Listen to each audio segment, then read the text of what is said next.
Hello, everyone, and let's get into spirituality, context. If you're an anime freak, if you watch Bleach, you know about, the Soul Society or whatever with Ichigo and everybody else. So I guess they're spiritual too. And then you have what else?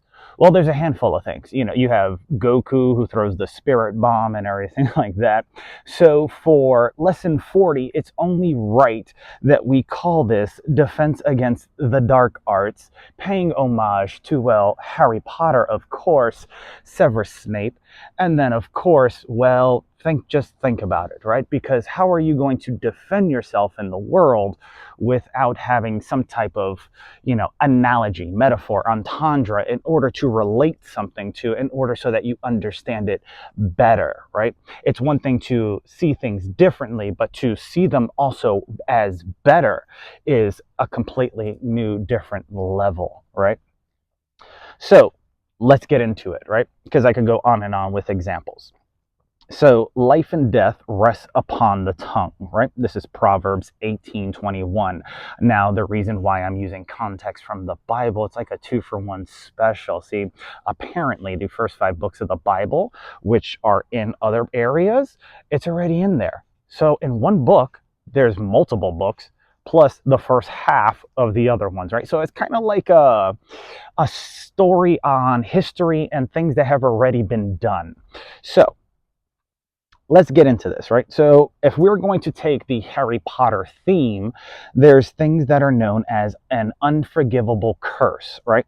So Avada Kedavra or Kedavra, right? I don't know. You would have to check with the younger demographic, whoever is a Harry Potter nut. They may be able to speak that language. Like people who love Lord of the Rings could speak Elvish, right? Ander ita ista, so on and so forth, right? So if you studied that, that's a combination of languages that I, looked at long ago, but Elvish is in there because, well, I'm a nerd. So let's keep going, right? So, think about like that when it comes to defense against the dark arts, because, well, essentially that spell is to kill, to murder, right? Normally you don't want to do that because, well, one, it's bad. Two, there's a lot of things that say you shouldn't do it. And then, of course, if you plan it out, well, that's dictated as a murder or planned something. But I'm not a lawyer or an attorney, but I hung around a couple, maybe one or two. So let's continue. Now, sociology plus advertising.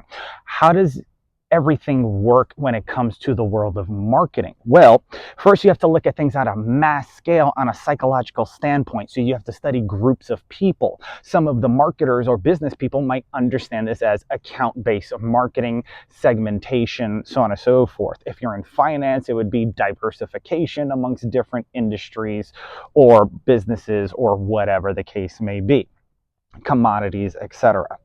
Then you have fool's gold, and then the cognitive bias, assuming correctness and looking to others, right? So looking to others would be your word of mouth marketing, right? And then, of course, the cognitive bias of assuming correctness. You want this necklace, you want that perfume, you want the purse, you want the car, etc.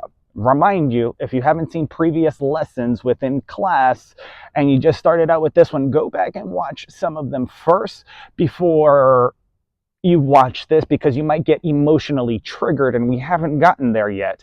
So my speech, my tone, everything else, and the context and the content that I'm delivering may trigger you or affect you in some type of way. And since negativity outweighs positivity, your brain will get triggered like a keyword on Google to hear the negative word and want to respond instead of understanding everything that is being said. So let's continue.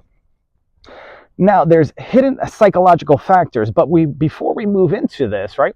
What is fool's gold? Well, fool's gold, if you ever seen the TV show Hustle, it's about a motley crew of con men that go around screwing over and conning people that screw other people over. For instance, there was a business entity, right? I think one of the things they were marketing was Spider's Web or whatever. The guy was a real asshole. Long story short, Mickey Bricks heard about it, the crew heard about it, etc.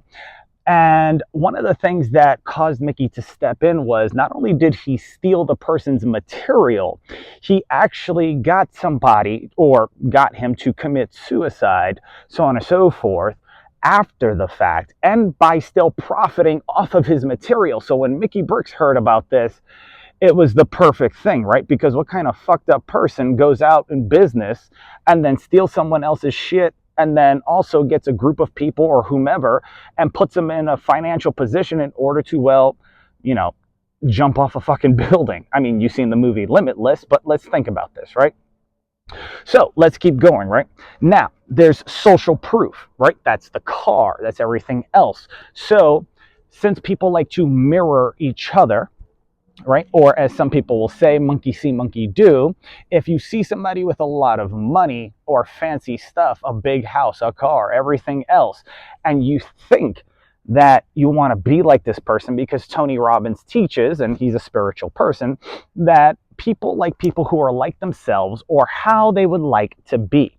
I'll say that again. People like people who are like themselves or how they would like to be.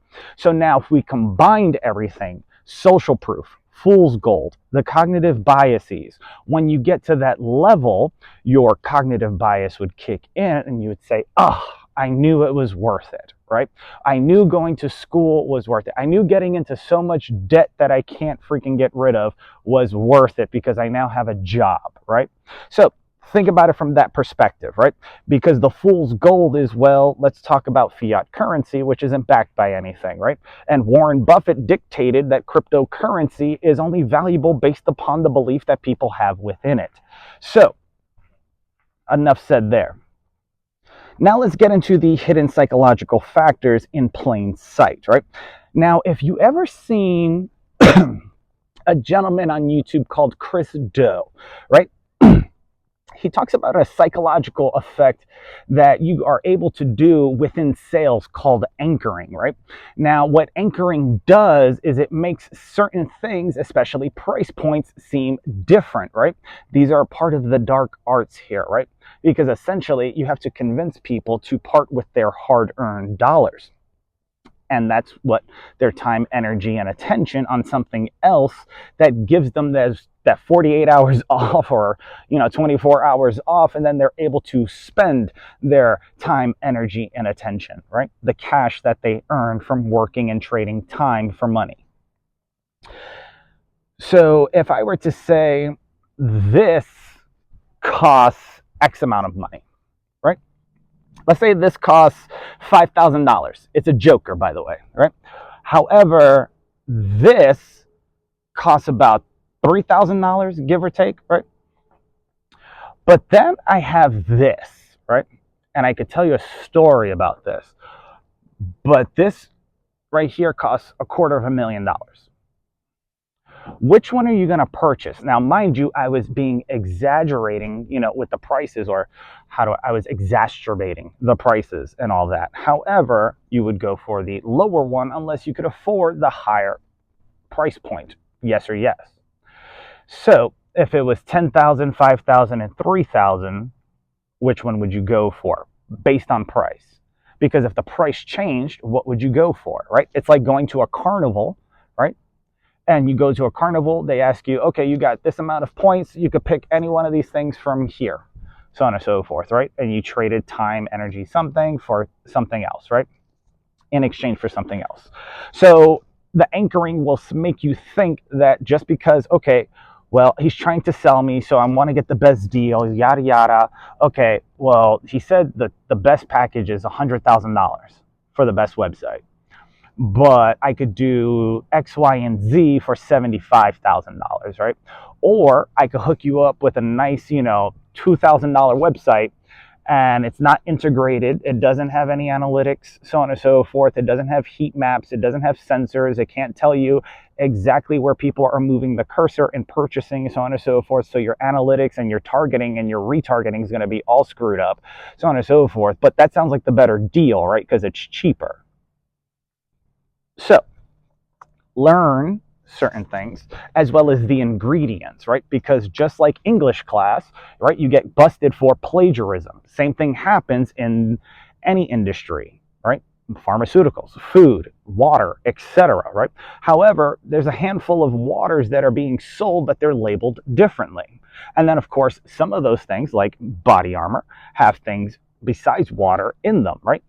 And they can't copy each other because, based on law, you have copyright infringement, right? Which is a legal term for, well, plagiarism. So let's continue, right?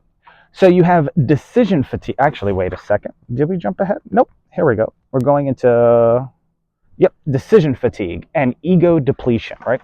Because essentially what we're doing here is discussing and going over these, right? So having too many choices, this is why you see so many people that talk about it on either on social media, on YouTube, whatever. Why do you have the same color t-shirt, or why do you wear a uniform?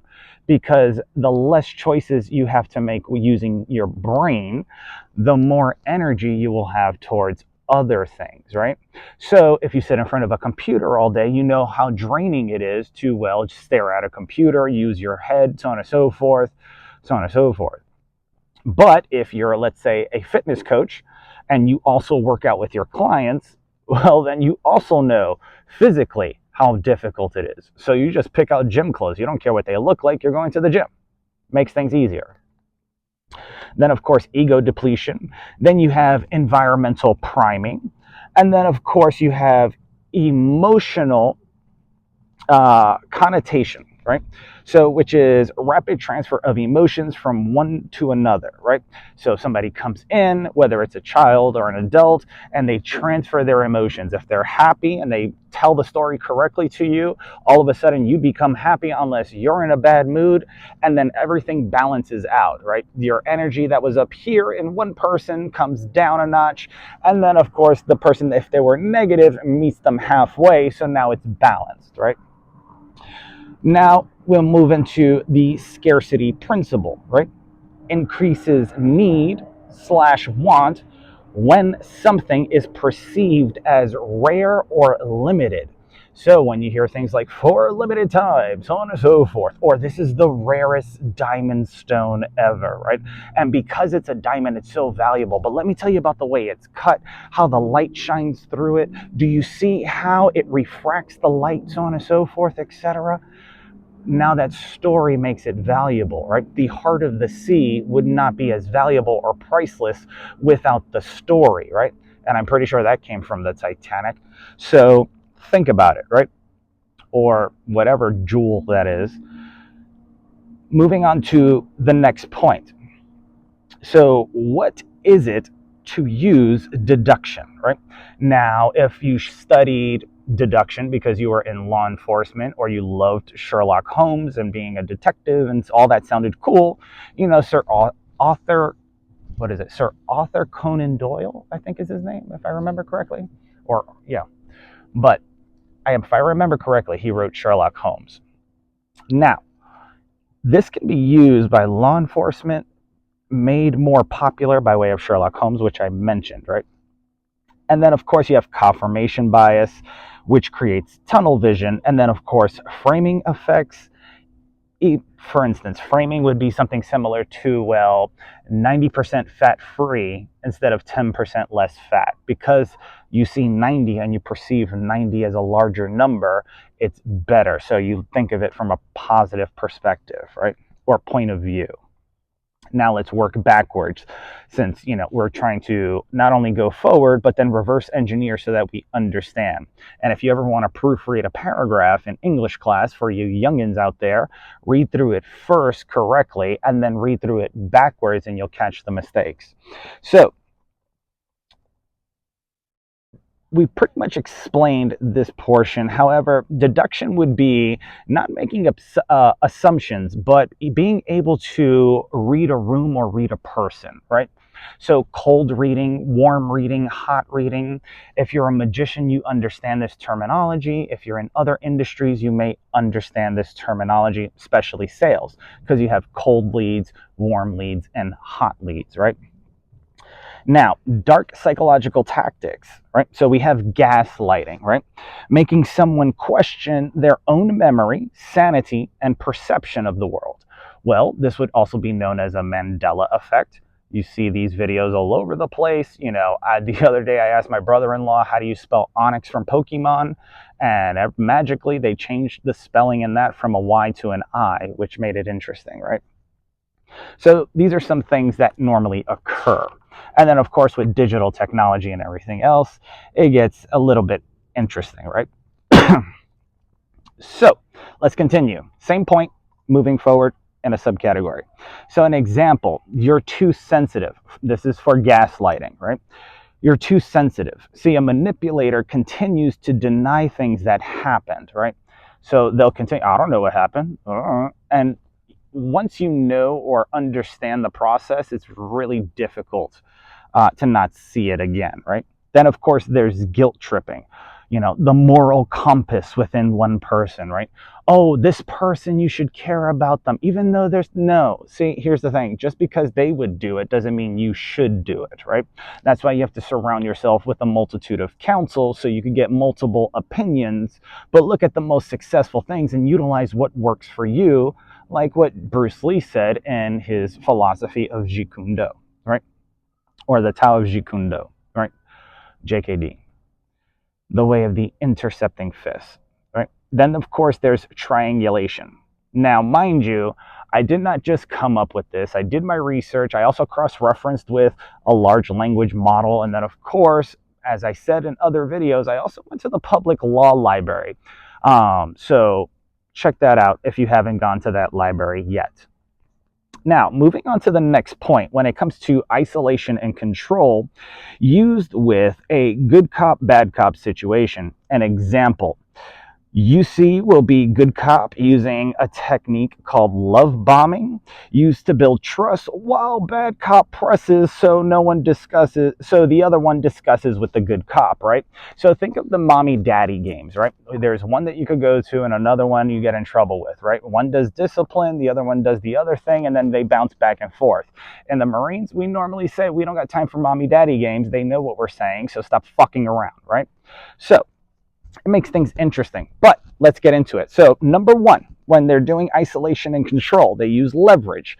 Other people might utilize this as rice or mice. However, if you've seen the TV show Quantico with Priyanka Chopra, they discuss it within there. Two, assessing, your life. They'll study you, understand you, read all your books, like my brother-in-law did, who I think cleaned water, but let's see how far that goes. No offense, I'm just saying. So they want to see everything, and then they could match you up perfectly with somebody that studied you already, right? To get more information, to make you feel a certain way, or just to be in your close personal space. In psychology, they dictate that, in a certain distance, that would be your personal space, your loved ones, etc. And the only way they're permitted there psychologically is, well, for you feeling some type of emotion and connection to that individual.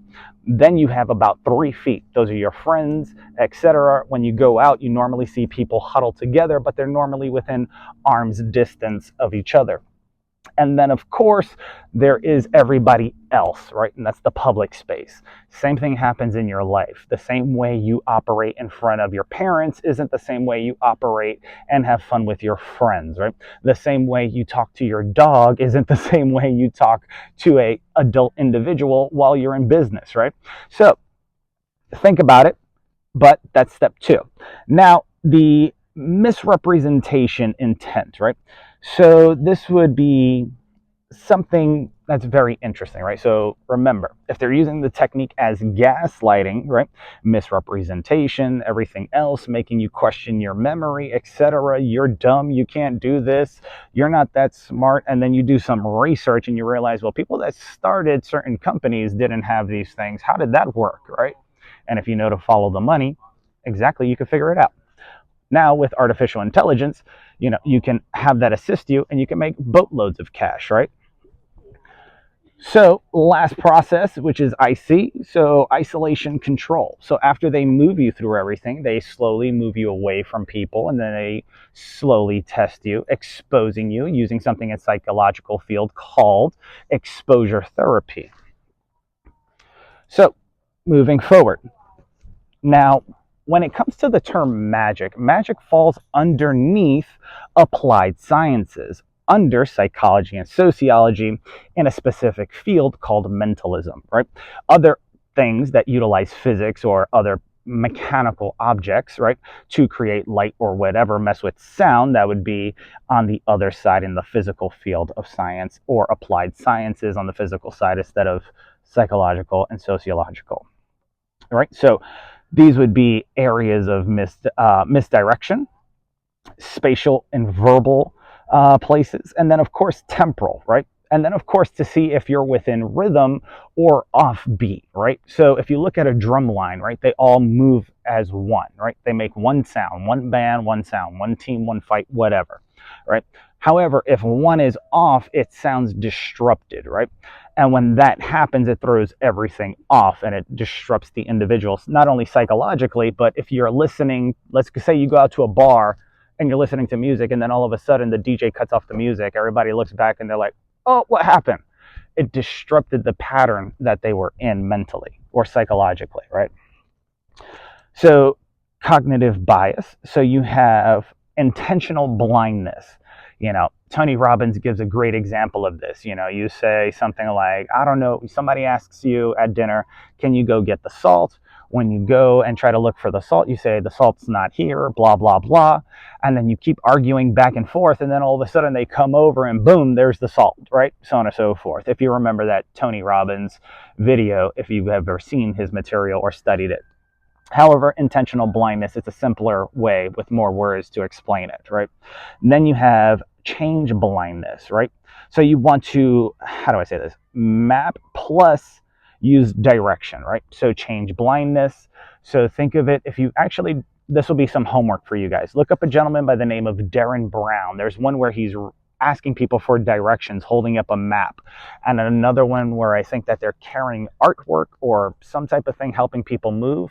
And the person that's asking for directions actually changes because the person's focus is on the map, not on the individual that's actually holding the map and how fast that can actually change, right?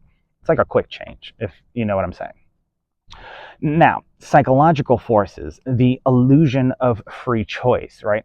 So you ever think something and then somebody calls you or texts you, so on and so forth, and then they start messing with you, etc., right? Hey, I was just thinking about you. Oh yeah, that's awesome. I was just thinking about you. Now, that's a positive reaction, right? Or, hey, what's up, blah, blah, blah. I literally was just thinking about you. Yeah, I just heard something, blah, blah, blah, blah, blah. And all of a sudden, that's a negative reaction, right? Very simple, very simplistic, very easy to recognize, right? Because, I mean, if you've raised children or been around children, not all of them can speak correctly. So you have to understand body language and everything else without words, at least when you're raising them. As they get older, it's more complex. But if you use their language, they'll understand, which is why things like hip hop and music are so popular with all different age groups. Now, sociological tactics, right? So let's see here. Masses and groups, or masses plus groups, right? So let's say there could be different groups, but at least one person, if you've ever seen the movie 6 Degrees of Separation with Will Smith. Hold on, we're going to do a mic check. All right, we're still good.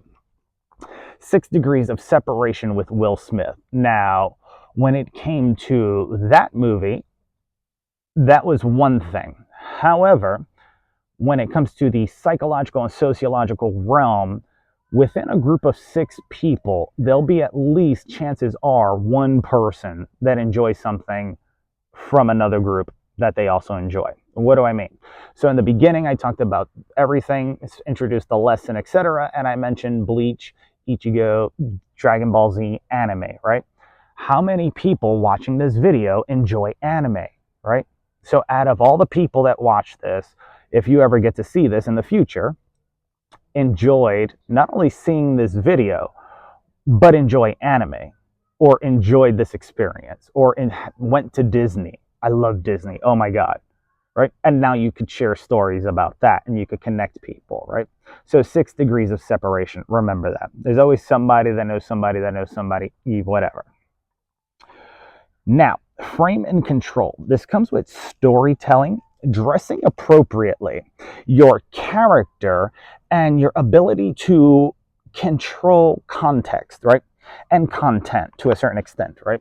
So if you're trying to say something to specific individuals, you have to have a certain frame, right? Apollo Robbins discusses controlling people's perception, well, not perception, but their vision, right? And their focus in frames, right? Because you can only see things one frame at a time, right? This is why when you do recording, sometimes you may see a grid. You have different frames. So when it comes to storytelling, well, think about the diamonds, right? Or the jewels, or the bracelet, or the car, and the story that they tell you, right? Because last time I checked, because people aren't the only ones selling the same thing, could you not find it for somewhere else cheaper, made with the same thing, just underneath a different label? Remember the price anchoring? You don't want a Mercedes in the United States unless you could afford it, or an Audi, but it also says things when it comes to social proof, because you have to show people you have money, and then people that respect people in a certain way because they have the car and they can link the car to so many other things with people with money. Remember the 6 degrees of separation? See how it's coming together, right? So they can understand things that way, right? And then again, you part with your T, right? Your time, energy, and attention. So these are some psychological forces, right? Because, I mean, think about it. If you have an illusion of free choice, if I use anchoring, right? You come into a store, a car dealership, so on and so forth, etc. I say, I'm going to get this person to purchase this. And they say, okay, go for it. And you've seen this in movies, and I know it's played out because I've studied, well, when I go to a car dealership, how the salespeople operate, right? And when they talk to the finance team, and I could see the pattern with every individual, right? So it's the same thing. Grant Cardone actually teaches some of this stuff, right? So, I mean, think about it. The illusion of free choice. You come in wanting to purchase one thing, and then all of a sudden you purchase other things. Like if you went to Target with your wife, girlfriend, boyfriend, whatever, or if you went by yourself to Walmart or to Target or to wherever, the mall, you planning on getting one thing, but you come out with more than one thing, right? You had the illusion of free choice. I'm going to go in, get one thing, come out. And then all of a sudden, change blindness, everything else kicks in. The storytelling, the presentation makes sense. The apparel that they're wearing connects to, your psychology and what you respect, or, etc. Right? They're playing a role. They are an actor, right? What does an actor do before going on stage? They put on a costume, right? They don't act like that everywhere, right? So this is where Brene Brown talks about, well, being vulnerable and being yourself, or the authenticity, right? If you are able to be authentic, well, it would combat this, right? Unless you could fall into those psychological, dark traits or business traits or skills that they allow people to perform. So let's continue, right? Then you have, and then of course, obviously I explained everything else, just to backtrack: freedom of choice, or the illusion of freedom of choice, the sociological tactics of masses and groups, framing and control, storytelling, dress, character, and the ability to control context or content. Right now, we're going to go into rapport and trust, right? Love bombing. This is where, oh my God, I love you, this, that, and the third, or they just do the right thing all of a sudden. They just know, right? And they try to break down your walls, right? Inviting a spectator on stage as a magician, right? So we're going to build rapport and trust with the audience, but I need one of the audience members, and I can't select them because, well, they think that they'll be in on it. So I'll have somebody else completely select people, right? So they throw a ball into the audience, somebody comes up on stage, completely random, and then they go through the whole storytelling magical art form and process, right? Building trust, solidifying that they are very skillful, right? And then, of course, entertaining and building more rapport. In the psychological field, this is called conditioning, right? Because now when you see that person, you're going to have a positive outlook depending on the performance, etc. Moving forward, creating a shared experience. So shared feeling or cognitive dissonance, etc. Putting you in different groups with different groups of people, right? So once they have cognitive dissonance, this term is not new to me, but when I heard it said again, I needed to do some research real quick, make sure I understood that they didn't change anything, go to a couple libraries, etc. Did a lot of homework just to make sure I understood what somebody was saying within a video. So let's say, oh, I've been hurt by that too, or yeah, no, I share the same feeling, or this, that, and the third, right? It's a feeling or emotion. Oh my God, I just broke up with so and so. Oh, I just broke up with mine too. Well, let's go get drinks, so on and so forth, right? And they share an experience, right? Because you go to the bar, you go to the restaurant, whatever the case may be. And that's another way that they can get close, or if an individual wants to get close to you to learn more and get in your personal or, friend space, whatever, that's another tactic, right? And, let's say they're a pretend girlfriend or boyfriend, etc. So think about it. Let's move on. So I mentioned mentalism a couple times throughout this video, and this is going to be quite extensive when it comes to the video. It even goes into another journal here, or notebook, right? So just stay tuned. If you got anything out of this, and if you've been here this long, go ahead and smash that like button, hit subscribe. Don't forget to look out for my niece and nephew, who I'm doing this for because I want them to, well, not only go into the world with an understanding, but if they ever have questions or need to ask questions and I'm nowhere to be found for some reason, they could always go to my YouTube channel and, check it out and look up stuff by either title, or by the time, they're old enough to use technology, they could probably just say, hey, AI, pull up this video of my tío or my uncle, whatever, right? So think about it, because it's a good way to share not only advice with people, but, well, it'll be around longer than you, so why not, right? Now, when it comes to mentalism, mentalism is built on applied cognitive and social excuse me, cognitive plus social neuroscience, right? Or cognitive plus I have notes here, sorry. Social neuroscience, right? So the science or the studying of the brain, social, how people interact with one another or other objects in the area. In physics, it would be like how other atoms or protons, neutrons, electrons, and other elements react with one another. And then, of course, you have the cognitive thing, obviously the brain. How does the brain react, right? Now, focusing on the invisible forces, right? Because everything is happening in the mind. So because you can't see it, is it real? Well, they tell you air is real. And if the wind were to blow, obviously you would feel it. And they'd be like, oh, why do you understand that, right? Because it was once described and defined as such. Remember that. Now, underneath mentalism, they have different techniques. One of those techniques is called priming. Now, some people might understand priming because I said Tony Robbins earlier. So if your mind went to Tony Robbins and positive affirmations, you are right. If you're a magician and you understand priming, well, you are right. So it's the use of words, colors, images before anything happens, right? And then, of course, I mentioned the TV show Hustle. There's a couple episodes in there, and there's one where he has like a blue, yellow, and red different shapes on like children's toys or pieces of artwork, right? And the cone is yellow, right? So he says, don't think of this, right? He goes, don't think of a white elephant, right? And he says, please, whatever you do, don't think of a white elephant. So being that the only choices are red, yellow, and blue, when he goes through the process, he looks at the other person that he spoke to. He said, what's the first thing that popped into your head right now? And he goes, a white elephant. He goes, exactly. Now, during this whole time, there was these shapes or objects here, pick one.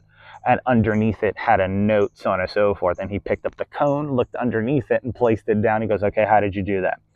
So that's a form of priming, right? And then, of course, in that video, they were actually undercover as a marketing company. They were a group of hustlers as a marketing company called, I think it was called New London Media. So that's something you guys could look up, because I think it's on YouTube. So you could check it out there, or any other platform that, has, whatever, like Netflix or whatever. Then, of course, magicians understand the equivocate, right, or equivocation force, which is a psychological force. There is a gentleman that owns Vanishing Ink that actually used this on Penn and Teller's Fool Us, if I remember correctly. Jay, I remember his first name, if I remember correct, or Josh, something like that. You guys would have to go ahead and look it up, and well, if the numbers go up on the number of views, I know you did. If not, well, it's whatever. And if they still go up, obviously, I don't know if that's true or not. So, are you fooled or are you not fooled yet by the world around you when they refer to certain things as the Matrix, right? So this is where people need to wake up. And for my niece and nephew out there, you guys are probably going to be woken up. If you've seen all these videos, you're going to be like, whoa, that makes so much sense now, right? So I never thought about it that way. Oh my God. And now you have a head start and you can do better in life than, just doing different things, right? Don't just do things differently, do them better, right? If you create computers, don't create the same thing, do it better. Now you have cold versus hot reading. These are your nonverbal and your idiomotor effect, right? So micro expressions, right? When people say something to trigger you, that you get a micro expression because of the electrical impulses that happen within the brain. The neurons fire, sends a signal to a part of the brain that tells the part of the body to make a gesture, right? A micro expression, right? As my eyebrows raise, and they raised before, it was because I was saying something in a specific way. And if you study this and move back, you can start getting a baseline on not only micro expressions, but everything else. Now, I'm going to get to one or two more points here, and then there is going to be a continuation. Just because, well, I'm obviously running out of light here, but we've also gone about 30 minutes in, and I want this to be digestible, and how do I say this? Don't take this the wrong way, but think of the movie 8 Mile, right? And he said, here's a pen, go home, write some shit, make it suspenseful, and don't come back until something dope hits you. Fuck it. You could take the notebook home with you. I think it was a microphone, but I have a notebook, right? So just think about it like that. That's why I'm cutting it a little bit short, because it obviously goes into another book, and then there's going to be a part 2 of Defense Against the Dark Arts. So let's start wrapping this up. So simulating disorders and behavior. So gaslighting, Mandela effect, right? Between gaslighting and the Mandela effect, it can give the illusion of a mental health issue, right? Alzheimer's, dementia, etc., if it happens with repetition over and over again. So think about that, right? And then, of course, from another standpoint, how would this person make you feel now that you know that they did something like that, right? Think about it. Another subcategory underneath simulating disorders and behavior would be forced compulsion actions, right? So post hyperotic, or hypnotic. So here it is.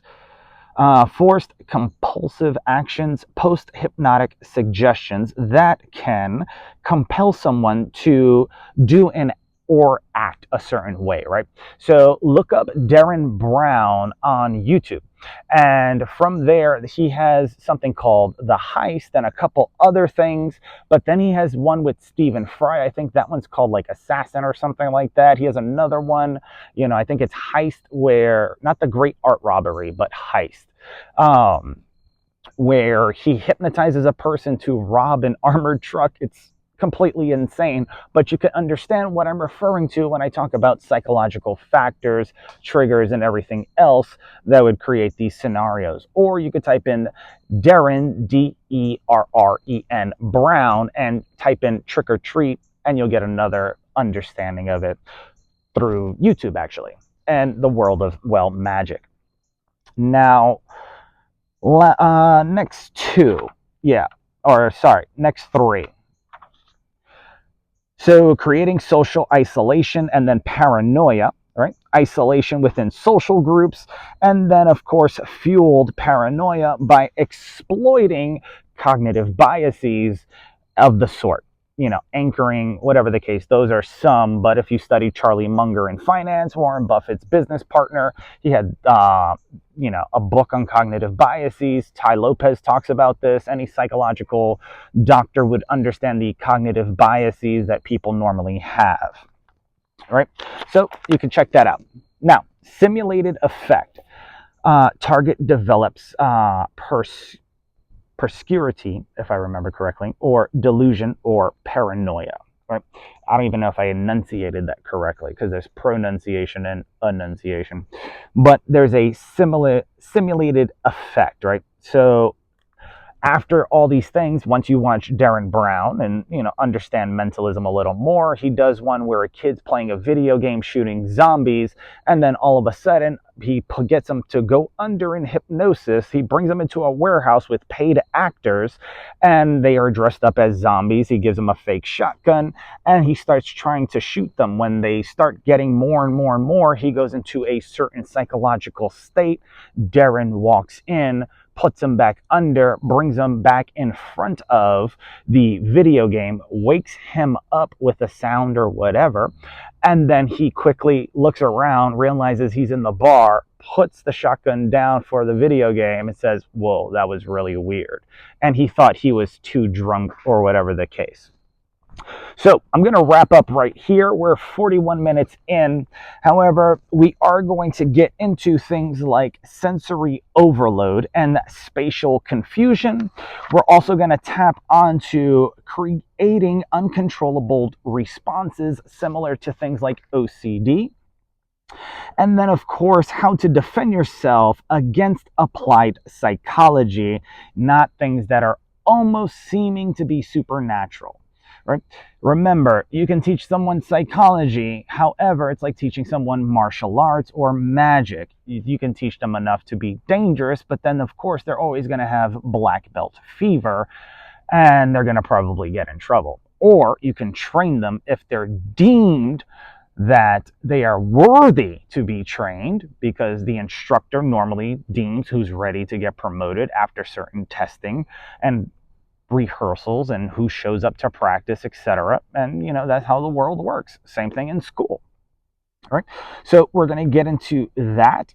And then, of course, moving forward, we're going to talk about social tactic defense, how to recover and remove certain things. We're going to be mixing up terminologies as well, just in case there's a wide range of demographics on here with different psychographics, as they call it in marketing. This would be your psychological understanding, and then your age, male, female, so on and so forth, etc. So then we're going to finally get into something that I wanted to try to reverse engineer. I heard Andrew Bustamante call it sad rat. So I understood it a little bit, had a couple large language models go into it, went to a couple other psychological books, studied a little bit of Freud, taboo language, and other things. But we're going to get into some of that stuff. And now, granted, that's based on research and opinion. And then, of course, we're going to go into, proving sad rat and then consequences for that. That's always going to be interesting because it will incorporate law. And then, of course, the categories of dark arts and psychology, such as mind control, exploitation of cognitive biases. You have other things as far as systemic oppression, coercion, manufacturing consent, predictive dark magic. This would be predictive analytics, and comparison when it comes to terminology. And then, of course, you have emotional blackmail, guilt, manufacturing dependence, grooming, etc. And then we get into the other notebook. So, till next time, my friends. I know it's a little grainy in the video by now because of the light, so on and so forth. And hopefully I got my night light here, or my pen. Hold on, Knox. So we're going to be going into this a little bit more further and freely with terminology and language that everybody can understand, breaking it down Barney style. So till next time, my friends, I will see you in the next continuation of lesson 40 of, well, class. Till next time, mwah, peace.